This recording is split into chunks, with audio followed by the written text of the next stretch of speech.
죽었던 영이 다시 살아나는데 하나님의 독자적이고 주권적이고 단독적인 행위에 의해서 다시 살아나는 것입니다. 여기 보면은 사람이 하나님의 자녀로 다시 태어나는 것 그랬는데 엄밀한 의미에서는 사람이라 그러면은 육과 영혼이 있잖아요. 육체와 영혼. 근데 이 육체가 다시 살아나는 의미가 아니에요. 엄밀한 의미에서는 사람이 하나님의 자녀로 다시 태어난다는 말보다는 좀 더 정확하게 하면 죄로 죽은 영이 하나님의 자녀로 다시 태어나는 것입니다. 죄로 죽은 영이 하나님께 새 생명을 받는 것. 자, 그것이 중생이라고 할 수 있어요. 자, 그러면 이제 생각을 해봐요. 자, 구원의 서정이라고 여러분 많이 들어봤을 텐데 잘 듣고 기억을 하세요. 하나님께서 창세 전에 우리를 예정하셨어요. 택하기로. 자, 일국이는 택자야. 또 어떤 사람은 아니야. 세민이 택자야. 운선이 택자야. 이렇게 예정해 놓으신 거예요. 그래서 예정하신 대로 이제 자, 먼저 예정하셨어요. 창세전에. 그 다음에 택하신 거예요. 그리고 택하신 다음에 그 다음에 부르는 거예요. 일구가 세민아, 은선아. 죽어있는 시체니까 반응할 수 없죠.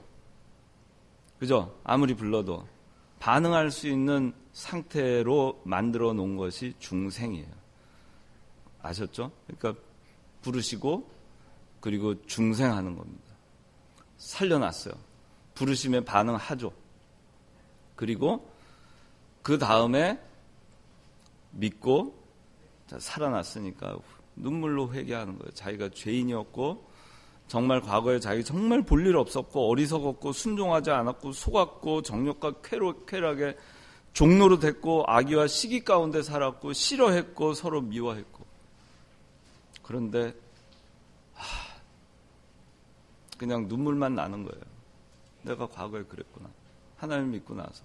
그리고 이제 그 회개하고 그리고 하나님으로부터 의롭다 칭함을 받고 칭의 그리고 양자가 돼서 하나님의 자녀가 돼서 성화의 과정을 거친 다음에 그 다음에 영원히 하늘나라에서 영화로운 삶을 사는 거예요. 이게 구원의 서정이에요. 무선이 구원의 서정 첫째가 뭐라고? 졸고 있으니까 모르지. 자, 그 첫째 예정, 그 다음에 두 번째 택하심, 그 다음에 세 번째는 부르심, 그리고 네 번째는 중생. 중생하고 나니까 이제 믿고 회개하게 되는 거예요. 회심. 믿고 회개하는 걸 한 단어로 회심이라고 해요. 그 다음에 칭의, 의롭다 칭함을 받는 거죠. 그리고 양자, 하나님의 아들 삼아 주시는 거예요. 아들로서 이제 천국 갈 때까지 죽는 날까지 성화의 과정을 거쳐가는 거죠. 거룩해지는 거예요. 깨끗해지는 거예요. 그 과정을 거쳐서 영원한 하늘나라로 가는 것입니다. 그래서 그 가운데 중생이 있다는 거. 그렇기 때문에 여기 보면은 두 번째 중생의 특징이 있죠. 자, 첫 번째는 영의 근본적 변화. 자, 이거는 뭐냐면은 중생했으니까 중생이란 거는 영이 다시 산 거죠. 죽었던 영이. 그랬으니까 죽었던 영은 생명이 없잖아요. 하나님 모르잖아요. 그렇기 때문에 죄 가운데에서 그냥 방치된 채 있는 거죠. 그런데 자, 영이 살았어요. 영이 살았다는 것은 뭐죠? 하나님과 관계가 끊어졌던 관계가 복원된 거예요. 다시 하나님과 화평하게 된 거예요. 그래서 그전에는 대화할 수 없었는데 이젠 대화가 가능하게 됐죠. 그거예요. 그게 영이 하나님과 연결이 된 상태가 됐어요. 그러니까 연결되기 전과 하나님과 단절됐을 때 얼마나 달라요. 여러분들 뭐 그런 경험, 인간관계도 있잖아요. 서로 지긋지긋하게 믿고 저 사람 막 그냥 없었으면 좋겠는데 하여간 우리 또 핏줄이고 형제고 부모고 뭐 이러다 보니까 부모가 마음에 안 드는데, 정말 마음에 안 드는데 화해가 안 돼요. 힘들죠. 근데 어느 날 화해가 돼요. 눈 녹듯이 그 막혔던 부모와의 대화의 담이 무너져 내리면, 그러면은 어떻게 되죠? 삶이 달라지죠. 기분이 달라지죠. 세상을 걸어가는 발걸음이 달라지죠. 그게 달라지는 거예요. 자기 사랑하는 사람하고 막 싸워가지고 너무 그랬는데, 그 불화하고 그랬는데 모든 것이 잘 통해요. 얼마나 행복해요. 발걸음이 가볍고 달라질 수밖에 없어요. 그래서 중생하면은 영이 이제 다시 하나님과 연결됐기 때문에 근본적으로 영이 죽었던 데에서 살아난 영으로 됐고, 하나님과 단절된 영에서 연결된 영으로 바뀌었기 때문에 근본적으로 변화가 된 거예요. 그러니까 여러분들이 그냥 뭐 어떻게 해서 찬송가 부르다가 눈물 나고 성경 보다가 어느 구절 보고 눈물 나고, 그 여러분들이 아니 이거 뭐라고 성경 보다가 눈물이 나고 찬송 부르다가 눈물이 나겠어요? 뭐라고? 그 여러분들이 영이 바뀐 거예요. 하나님을 아니까, 마음속에 이미 내주해 계시니까 여러분들이 그게 되는 거예요. 그래서 영이 근본적으로 바뀌었다. 지성, 감성, 의지, 이거는 말하자면 지정의 해가지고 전 인격적으로 영이 변화한 거예요. 영이 딱 바뀌었는데 영이 감정은 하나도 없고 뭐 머리로만 또 의지로만, 그게 아니고 지정의 인격, 이게 갖추고 있는 그 인격이 갖추고 있는 3요소의 전체적인 변화가 있다는 것입니다. 있을 수밖에 없는 거죠. 두 번째, 영의 즉각적 변화다. 이건 찰나적인 변화라는 거예요. 그래서 여기 보면 영적 생명으로 순간적으로 바뀌는 거예요. 그러니까 중생을 하는 것이, 자 이제부터 이제 중생 카운트다운 해가지고 오늘 데이 1, 데이 2, 데이 3 해가지고 열흘 동안 복구 작업을 해가지고 이제 열흘째 중생이 딱 됐어. 그게 아니에요. 죽음에서 생명으로 옮기우는 그 중생의 변화는 찰나적이에요. 나사로야 나오너라 하면은 벌떡 일어나서 나오는 거예요. 순간적인 변화예요. 그래서 여러분들이 중생했을 때는 막 여러 날 거쳐가지고 뭐 발끝부터 중생해가지고 막 이렇게 해서 한 게 아니고, 여러분들의 영이 한꺼번에 찰나적으로 변화한 것이다. 그렇게 여러분들 아시면 되고, 세 번째는 잠재의식 생활에서 이루어진다. 이 얘기는 뭐냐면은, 여러분들이 중생을 했는지 안 했는지 그 중생하는 순간에 모를 수 있다는 거죠. 왜냐하면 죽어있는 시체니까. 자기가 중생이 됐는 그거를 어떻게 알겠어요? 죽은 시체가. 근데 깨보니까 아는 거죠. 살아나 보니까 나 살아있구나 하는 걸 아는 거예요. 그렇기 때문에 그런 사람들이 있어요. 너가 구원받은 날짜 알아? 너 그날이 영적 생일인데, 태어난 날인데, 그거 모르면은 너는 아직 성령을 받지 않은 거야. 그렇게 해서 주장하는 데들이 있어요. 그래서 성령 세례를 다시 받아야 된다. 불세례를 다시 받아야 된다. 성령 다시 와야 된다. 해가지고 주장하는 사람들이 있어요. 근데 그렇지 않죠. 중생은 여러분들이 죽어있는 상태에서 살아나는 쪽으로 전환한 거기 때문에 그 과정에서 여러분들이 의식할 수가 없는 거죠. 그러니까 잠재의식 가운데 이루어지는 겁니다. 그러나 여기 3번의 밑에 두 번째 보면 중생한 결과는 인간이 의식할 수 있다 그랬죠. 중생하고 나니까 이제 아는 거죠. 자기 꼼틀꼼틀 하니까, 살아났으니까. 그때는 이제 아는 거예요. 그래서 중생한 사람은 적어도 두 가지 증상이 있어요. 최소한도 뭐가 있냐면은 믿는 거예요. 여러분들 그리스도를 믿고 있으면 이미 여러분들 중생한 거예요. 믿고 있으면. 왜냐하면 논리적으로 믿음이 중생 이후에 오는 거니까. 그죠? 그러니까 예수님을 지금 믿고 있어요? 예, 그러면 중생한 겁니다. 중생한 거예요. 그 다음에 우리가 기도할 때 아버지 하나님 하고 기도하잖아요. 그게 뭐 그냥 나오잖아요. 아버지. 뭐 집사님들 그냥 담요 메고 뭐 기도하면서 아버지 그잖아요. 그 자기 아버지 부르는 거 아니죠. 하나님 아버지 부르잖아요. 그래서 자연스럽게 나오는 거예요. 이게 영적인 변화가 있기 때문에 그런 거예요. 이게 이제 중생의 확실한 증거는 하나, 여러분들이 믿습니다 하는 그 믿음. 그 다음에 두 번째는 아버지 하고 부르는 거. 기도할 때. 그게 여러분들 영이 중생했다는 것을 증명해 준 증거예요.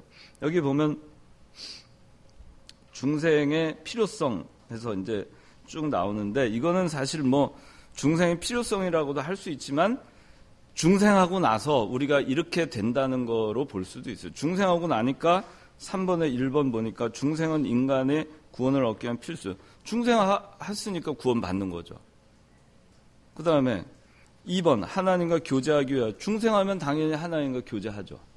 3번 중생하지 않으면 하나님 나라를 볼 수 없고 들어갈 수 없다. 중생했으니까 이제 하나님 나라 볼 수 있고 들어가는 거죠. 그 다음에 4번 중생하지 않으면 진리를 깨닫지 못한다. 중생했으니까 여러분들 진리를 깨닫죠. 말하면 알잖아요. 한마디만 해도 그렇지. 태초에 하나님이 천지를 창조하셨어. 이게 어떻게 믿어져요? 그렇잖아요. 너 이거 안 믿, 이거 너 하나님 천지 창조한 거 안 믿으면 너 죽여버릴 거야. 그래도 죽으면서도 믿습니다. 그렇게 안 죽으려고 얘기는 해도 죽을 때까지 그 사람 마음은 그래도 아닌데 이러고 죽는 거예요. 믿지 않는 사람. 그런데 어떻게 하나님이 천지 창조하신 거 무에서 그런 인간이 생각할 때 말도 안 되는 거 믿잖아요. 참 어리석게도. 그렇죠? 그런데 왜 그게 믿어져요? 충성했으니까 그 진리가 깨달아지는 거예요. 예수님 2000년 전에 십자가에 못 박혀 죽으셨다가 사흘 만에 부활하셔서 승천하셨다. 아니, 성경에 그렇게 써있고 사진 찍어놓은 것도 아니고 승천한 거 무슨 알 수가 없다. 안 믿는 사람 많잖아요, 이 세상에. 근데 여러분들 어떻게 믿었죠? 은선이 어떻게 믿었어요? 너 이거 안 믿으면 죽여버릴 거야 이래서 믿었어요? 그거 아니죠. 어느 날인가 나도 모르게 이끌려온 거죠. 그렇잖아요? 놀랍잖아요? 그러니까 그게 참 놀라운 거예요. 우리가 믿어지는 게. 그러니까 이것은 중생의 결과예요. 중생을 했기 때문에 우리가 이런 것들을 누리고 사는 거죠. 여기 4번에 다음 페이지 중생의 수단 이렇게 나오는데, 여기서 여러분들 하나님, 여기 1번 보면 하나님이 나오고요, 2번 보면 예수 그리스도가 나오고 3번 보면 성령의 역사, 이렇게 세 가지가 나오죠. 자, 중생의 수단에 인간이 개입하는 것이 없다는 것입니다. 하나님께서 하셨고 그리스도께서 실천하셨고, 그 실천이 뭐죠? 십자가에 달려 죽으신 것. 실천하셨어요. 몸소. 그걸 하셨기 때문에 우리가 이제는 뭐예요? 성령께서 우리를 감동하셔서 우리가 예수 그리스도 십자가에 죽으신 것을 믿게 하시고 우리가 구원받게 하시잖아요. 그런데 여기서도 믿게 한 다음에 중생한 게 아니죠. 성령께서 우리의 마음을 감동하셔서 믿게 한 다음에 믿게 한 다음에 그 다음에 생명이 살아난 게 아니고, 성령께서 역사하셔서 우리를 중생시켜 놓으시고 그 다음에 그리스도의 보혈을 믿게 하신 거예요. 그래서 우리가 중생하게 되는 겁니다. 조금 더 하면 어려울 것 같아서 그 물과 성령으로 거듭난다 하는 건데, 거기서 물은 말씀이잖아요. 성령, 하나님, 물과 성령으로 거듭나지 아니하면 하나님 나라를 볼 수 없다. 니고데모와 예수님과의 대화에서 그런 얘기 나오죠. 근데 성령, 물과 성령, 거기서 물은 말씀인데 말씀의 핵심은 뭐죠? 그리스도의 십자가와 부활이죠. 자, 그런데 그 그리스도를 누가? 자, 성령께서 그러니까 물과 성령으로 거듭난다는 것은 그리스도의 십자가 부활을 성령께서 우리 마음을 열어서 우리를 중생시켜 놔서 그 말씀을 믿도록 역사하심으로 우리가 거듭나게 됐다고 말할 수 있는 거예요. 그렇기 때문에 물과 성령으로 거듭나지 아니하면 하나님 나라를 볼 수 없다. 그렇게 얘기를 하는 겁니다. 정확하게 알겠어요? 김일국 집사. 어? 네. 그 셀 조장들은 이거 정확하게 모르면 저한테 물어보세요. 자, 마지막에 중생의 결과 있는데 아까 제가 3가지 얘기했어요. 여기 위에 영생을 얻는다, 하나님의 자녀가 된다, 이거 다 중요합니다만은 첫째, 3가지 아까 한 거 있었죠. 중생한 영은 범죄치 않는다. 둘째, 중생한 영은 죽지 않는다. 세 번째, 중생한 영은 자라난다. 이거예요. 그래서 그거에 대해서 아까 제가 간단하게 설명을 했으니까 그렇게 꼭 여러분들 기억하시고, 중생한 영은 죄를 짓지 않는다. 중생한 영은 죄를 짓지 않아요. 근데 여러분들은 죄를 짓죠? 그죠? 중선이 왜 그런 것 같아요? 네, 육신의 부패성. 그 중생한 영은 범죄치 않는다 그랬는데 육신의 부패성은 어디 있어요? 응? 여러분 마음은 어디 있어요? 마음? 그래서 사람은 영혼과 육체 이분법적으로 우리가 얘기를 합니다. 그게 이제 저도 뭐 많이 우리 교단 목사님들하고도 여쭤보고 상의도 해보고 했는데 3분설이 있고 2분설이 있어요. 근데 우리는 어쨌든 저 2분설, 그러니까 우리의 그 몸은 말하자면 육체 그리고 영혼 2가지로 나뉘어요. 혼과 영과 육 이렇게 3분설이 아니고 3가지로 나뉘는 게 아니고 영혼과 육체 2가지예요. 그러면 사람이 믿지 않는 사람도 죽으면 어떻게 되죠? 그냥 육체만 딱 남죠. 그 사람이 가지고 있던 마음이고 뭐고 뭐 다 없어지죠. 생각도 없어지고 어디로 사라져 버리죠.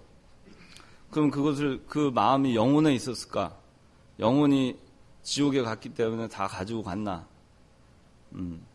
근데 그래서 이거에 대해서는 되게 저도 사실 난제라고는 생각이 드는데, 근데 육신이라고 하는 그 자체가 죄 덩어리가 아니라는 거예요. 육신은 육체 피지컬 에센스에 불과한 거예요. 그죠? 그냥 물질이에요, 물질. 물질에 불과한 거예요. 영혼이 떠나고 나면 물질에 불과한 거예요. 거기에 무슨 뭐 부패성이 거기에 뭐 달려있고 그 속에 뭐 잠겨있고 뭐 그런 게 아니라는 거죠. 그러면 성경에는 영혼도 중생한 영은 범죄치 않는다고 분명히 나와 있잖아요. 요한 1서 3장 9절 읽어보세요. 요한 1서. 하나님께로부터 난 자마다 죄를 짓지 않는 이는 하나님의 씨가 그 사람 안에 거하기 때문이다. 그는 죄를 지을 수 없으니 이는 그가 하나님께로부터 났기 때문이다. 예. 자, 그 다음에 요한 1서 5장 18절. 하나님께로부터 난 자마다 죄를 짓지 않는다는 것을 우리는 안다. 하나님께로부터 나신 분이 그를 지키심으로 악한 자가 그를 손대지도 못한다. 예, 악한 자가 그를 손대지도 못한다. 잖아요? 근데 손대잖아요. 여기 요한일서 3장 9절에 죄를 짓지 않으니 이는 하나님의 씨가 그 사람 안에 거하기 때문이다. 그는 죄를 지을 수 없으니 이는 그가 하나님께로부터 났기 때문이다. 죄를 지을 수 없다 그랬는데 죄를 짓잖아요. 여기서의 이 얘기는 뭐냐면 중생한 영을 얘기하는 겁니다. 여러분들 지금 우리 여러분들 뭐 영과 육체 있는 이 상태가 아니라 중생한 영은 범죄를 하지 않아요. 깨끗해요. 만약에 범죄한다고 하면 예수 그리스도의 보혈의 공로가 온전치 못한 거죠. 완벽하지 못하죠. 또 또 십자가를 지고 또 십자가를 져야 되겠죠. 아니면 우리가 남아있는 그 죄를 위해서 행위로 구원받기 위해 노력해야 된다. 근데 성경에서는 그렇지 않잖아요. 그리스도가 마지막 유월절 제물이라고 분명히 얘기했고 단번에 제사를 드림으로 말미암아서 그 성소의 휘장이 갈라졌고 우리가 지성소에 당당히 들어갈 수 있다라고 성경은 얘기하고 있잖아요. 자,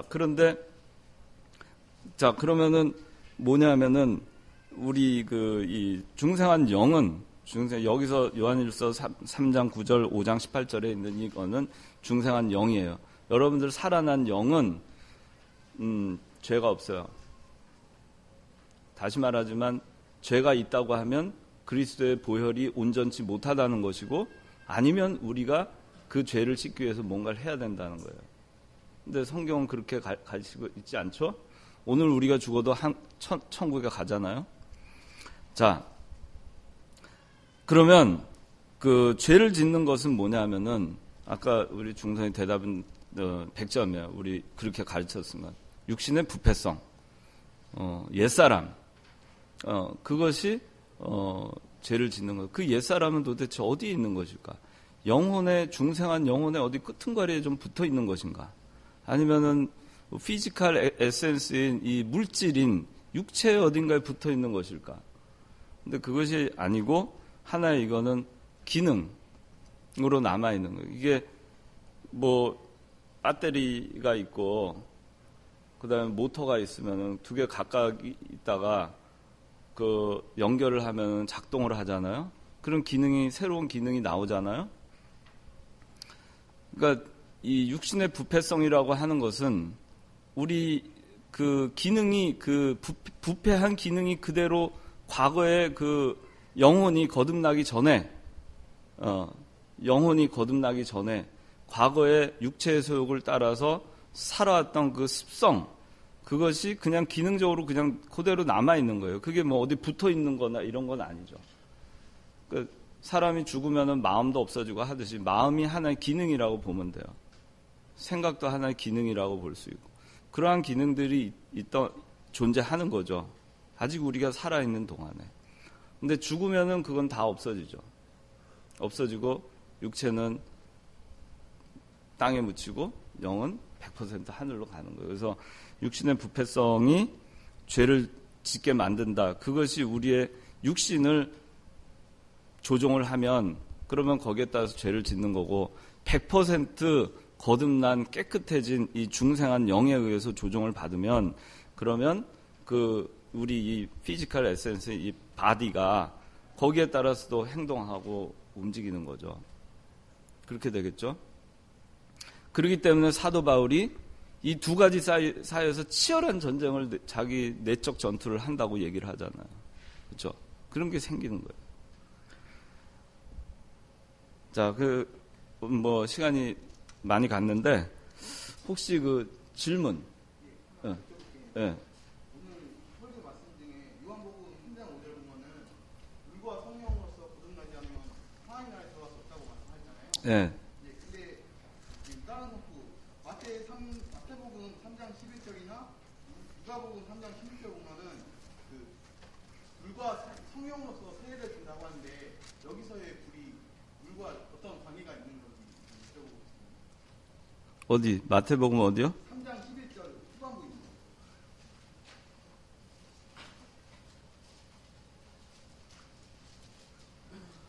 자, 여기는 11절에 나는 너에게 회개를 위하여 물로 세례를 주지만 내 뒤에 오시는 분은 나보다 능력이 더 크셔서 나는 그분의 신발을 들고 다닐 자격도 없다. 그분께서는 너에게 성령과 불로 세례를 주실 것이다. 그랬잖아요. 성령과 불은 같은 의미로 보면 돼요. 불 세례를 우리가 성령 세례라고 얘기하는 것이고 여기 이 앞부분에 있는 거는 물 세례를 얘기하는 거예요. 물 세례는 구원과 상관이 없어요. 우리가 교회에서 겉에 의식적으로 하는 그 세례 있잖아요. 적수 세례. 우리 1년에 한 부활주일 추수감사절 때 적수 세례 하잖아요.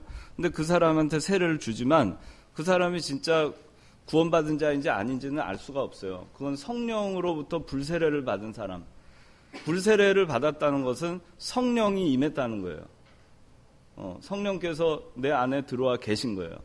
성령께서 내 안에 들어와 계신다는 것은 뭐죠? 내가 죄사함을 받고 하나님의 자녀가 됐다는 증거죠. 그러니까 예수 그리스도를 믿는 거죠. 그래서 여기서는 그 밑에 있는 거는 불세례를 얘기하는 것이고, 성령에 의해서 받는 세례, 성령 세례, 그걸 불세례라고 하는 거고, 11절 상반부에 있는 거는 그냥 그 표면적인 상징적으로 그냥 우리 세례 주는 거 있잖아요. 그거예요. 또 중생에 대해서, 예.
자살을, 그러니까 일단은 이제,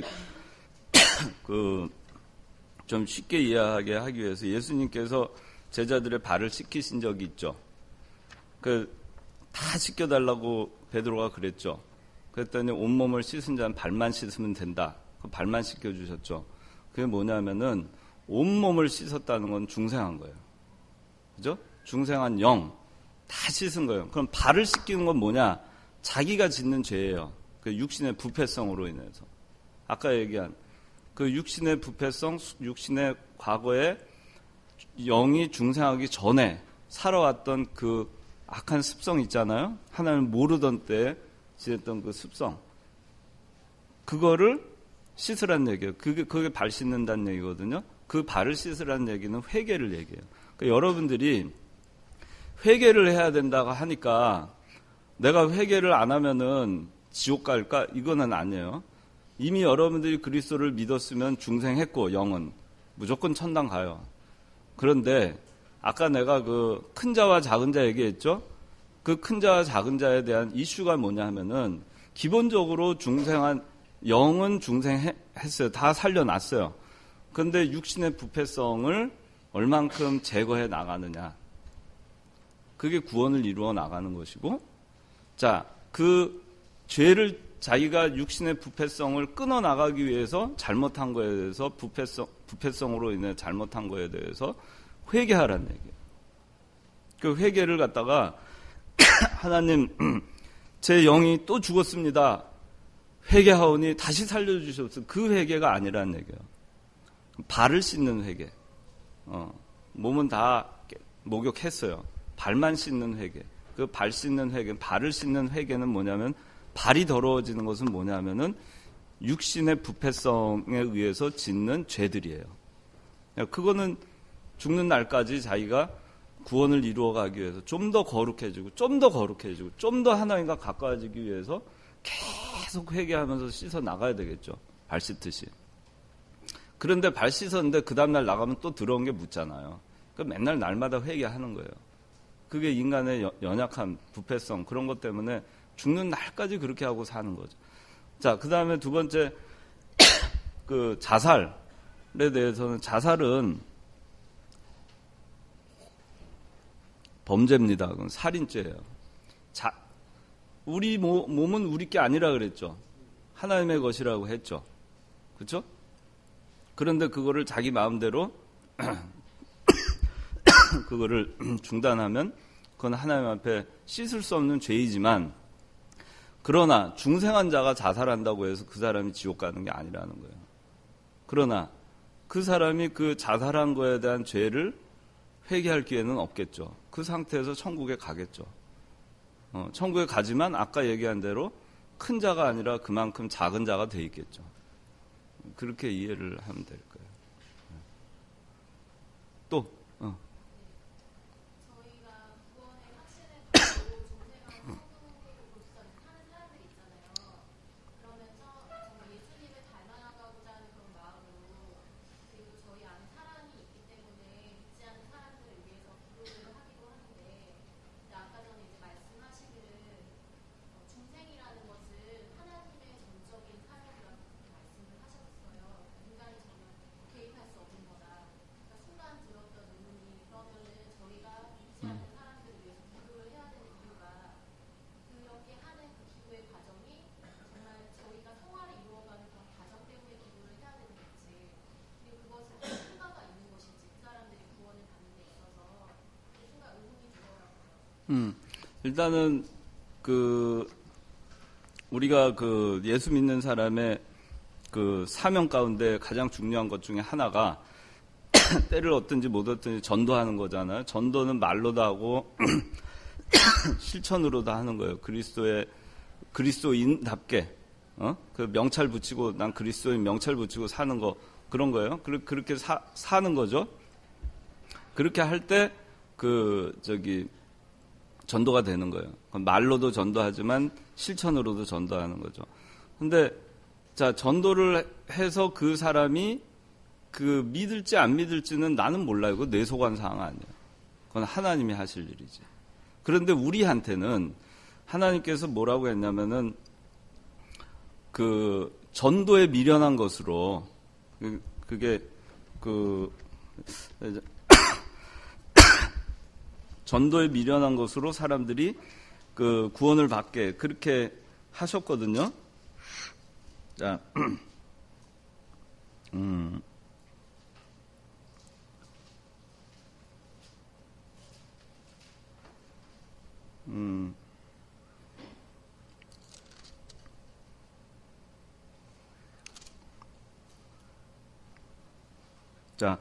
자, 여기 고린도전서 1장 21절 한번 읽어보세요. 하나님의 지혜에 있어서는 세상이 자기 지혜를 통하여 하나님을 알지 못하기 때문에 하나님께서는 선포의 어리석은 것으로 믿는 자들을 구원하기를 기뻐하셨다. 네, 선포의 어리석은 것으로 믿는 자들을 구원하기를 기뻐하셨다 그랬죠. 그러니까 선포를 해야 사람들이 믿을 수 있는 거예요. 그죠? 그러니까 하나님께서는 물론 그 과정을, 메커니즘을 말해요. 전도라는 사람의 전도의 수단을 쓰지 아니하고도 하나님이 할 수 없는 것이냐, 할 수 있게 만들 수도 있었겠죠. 그러나 하나님께서 우리로 하여금 이 세상에 보내서 믿는 사람들로 하여금 전도를 하게 만드셨어요. 그걸 통해서 우리가 전도한 만큼 구원이 이루어져 나가는 것이고, 전도를 했는데 상대가 믿을 것인지 안 믿을 것인지 우리 소관사항 아니야. 하나님 알아서 하세요 이래도 돼요. 그거는 내가 할 일은 전도만 하면 돼요. 그 다음에 그 사람을 위해서 기도하잖아요. 그 사람이 믿을지 안 믿을지 몰라요. 영향을 미칠지 안 미칠지 나는 몰라요. 나는 그저 씨만 뿌리는 거예요. 자라나게 하시는 분은 누구시죠? 하나님이에요. 그러니까 하나님의 영역에 대해서까지 우리가 하려고 하면 힘이 들어요. 그냥 우리가 하려는 것만 하면 돼요. 우리는 그냥 열심히 전도에 씨만 뿌리면 돼요. 기도하는 것도 전도에 씨를 뿌리는 게 되겠죠? 그러면 하면 돼요. 그 사람이 열매를 맺든 안 맺든 그건 자라나게 하고 열매 맺게 하는 거는 누가 하시는 거죠? 하나님이 하시는 거예요.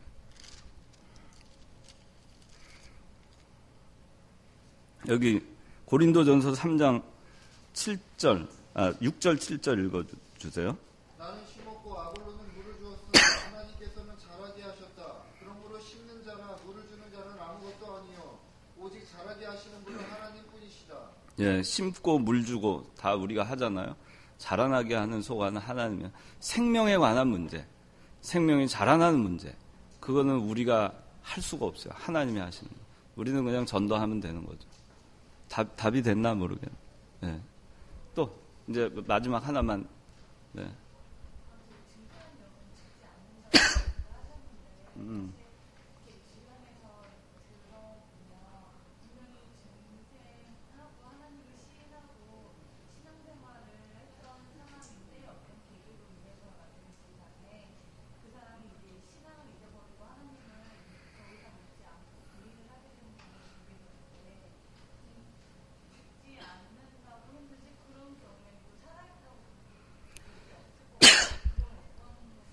근데 그거는 이제 나중에 천당 가보면 이제 알겠죠.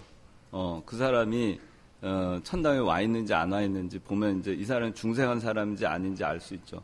우리는 중생의 증거로 그 사람이 그리스도를 믿느냐, 아바 아버지라 하느냐, 이걸 보고 이제 우리는 판단할 수 있고, 성경에서는 그게 중생의 증거라고 가르쳐 줬으니까 우린 그걸 가지고밖에 볼 수가 없죠. 근데 그 사람이 열심히 교회도 나오고 믿사오니 하고 봉사도 잘하고 정말 기도도 잘하고 참 잘했어요.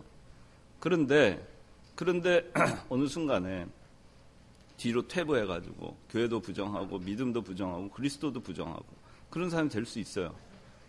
그런 사람이 될 수 있지만, 그러나 그 사람이 진정으로 중생한 사람, 거듭난 사람이라면 그게 죽어있는 상태가 아니고 잠을 자고 있는 상태일 수 있어요. 그냥 생명은 붙어 있으나 신앙에 잠이 들어있는 상태죠. 그러니까 엘리야도 가다가 너무 힘드니까 로뎀 나무가에서 지쳐가지고 하나님 저 죽여주세요. 아니야 그랬더니 또 그러잖아요. 또 죽여주세요. 절망하니까. 그러니까 그럴 수 있어요. 그렇다고 해서 그 당시에 엘리야가 중생했다가 다시 죽었느냐 그렇게 얘기할 수 없어요. 그렇죠? 그러니까 그거는 우리가 볼 때는 신앙에 잠이 들어 있다라고 볼 수도 있고, 아니면 원체 중생하지 않았을 수도 있는 것이고, 아니면은 좀 더 지나서 죽는 날 이 사람이 그리스도를 충분히 분명하게 시인하고 죽었다 그러면 그 사람 분명히 중생한 사람인 게 확실한 거죠. 그러니까 지금은 알 수가 없어요. 그러나 내가 볼 때는 신앙에 잠이 들어 있을 가능성이 높다 이렇게 보는 거고, 가룟 유다 같은 사람도 있잖아요. 그죠? 유다 같이도 3년 예수님 따라다녔지만 예수님 팔아먹잖아요. 그리고 자살했죠. 근데 이런 사람, 가룟 유다는 분명히 그 택함을 받지 아니한 사람이라고 우리가 해석하잖아요. 예수님께서도 가룟 유다 차라리 이 세상에 나지 않았으면 본인에게 좋았을 것을 그러셨잖아요. 그러니까 이 얘기는 가룟 유다는 예수님 3년이나 따라다녔지만 그러나 그 사람은 중생한 사람이 아니었던 거죠. 자, 또 질문들 있을 것 같긴 한데 여기까지만 하도록 하겠습니다. 잠깐 기도하고 내가 여기서